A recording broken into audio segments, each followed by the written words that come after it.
And today's video is about one of the main side effects, of hatching goldfish egg in Jamaica, tropical country.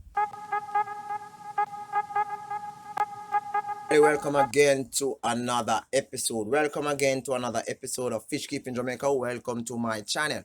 Okay, so I am hatching some, not me really, nature, right? Hatching some goldfish eggs, wet and dry season. We won't run away from this. Okay, so here you have some fries. They are have recently hatched, right? I'm still not gonna be using my underwater camera because you won't be able to see them anyway. You only see like a little fuzzy thing going around the screen. So for that, I have decided to try to videotape outside. All right, so you have some babies actually swimming around, right? Very fine goldfish fry swimming around in the pond, right? Okay, and they are found along the side. If you look at the side in here, you see some dots. These are goldfish, right? Some of them have actually started to color up so nicely. Okay, so what is this side effect I'm speaking about? All right, they are swimming, they are moving, they are moving. Okay, these are fries, right? All right. Um, these are some other. This is batch number 13, and you might be able to see one of my problems, right? Okay.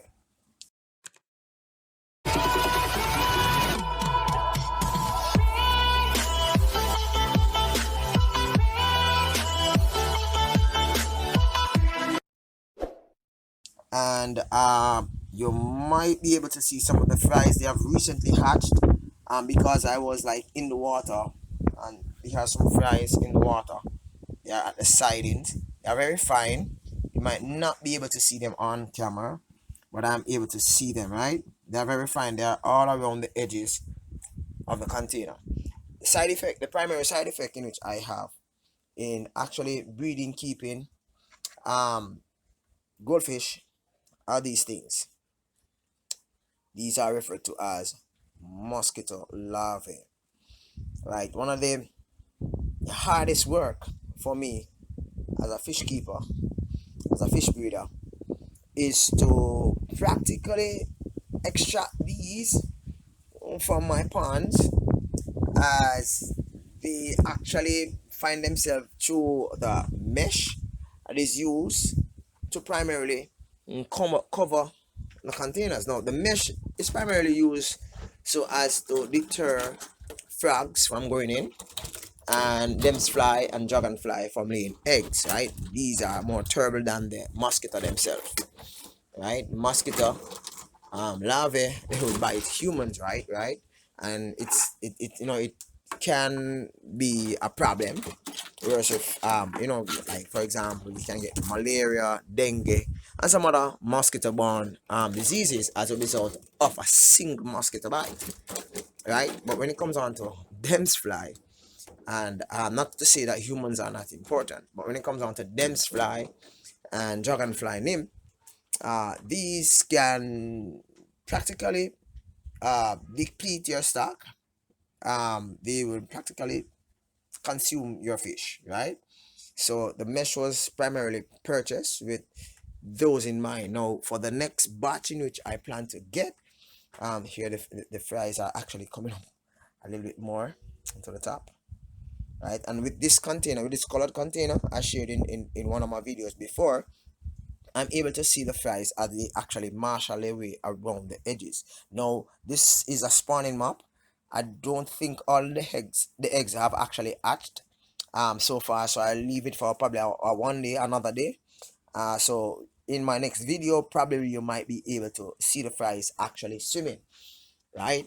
Now, um, I'm having problems with these little creatures, so I'm gonna have to extract them, and in extracting them, what I do is to actually use them to feed my larger fish that exist within my pond system around the back of my yard. So the goldfish fries are kept at the side, more likely in shade, right? Right. Whilst my larger fish are kept more in the open. I am not afraid of them fly a dragonfly actually and consuming these. So I'm gonna be actually emptying my this container. It contains the larvae in this container, and my convict cichlids will practically consume the wrigglers. Right, so I won't have any problem with that batch of um what I call it, larvae, right? That number probably about 6 or 17, right? And I have probably about the same amount in both containers, right? So that's my work as I go throughout each day. I hear you have the fries coming up to the top again. No, they have not. They recently hatched, so they'll be like this for about 12 hours. So tomorrow again, I'm gonna have to extract some more mosquito larvae. And that's it for now, guys. Have a wonderful day. I hope that you have actually gotten something from this here. And this is one of the reasons why some persons just don't like to keep, or should I say, to breed um some fish. Now you might say, why is it that I use outdoors, why not indoors? It's more convenient, and I'll share you more on that in my next video as I share about filtration for fries and eggs.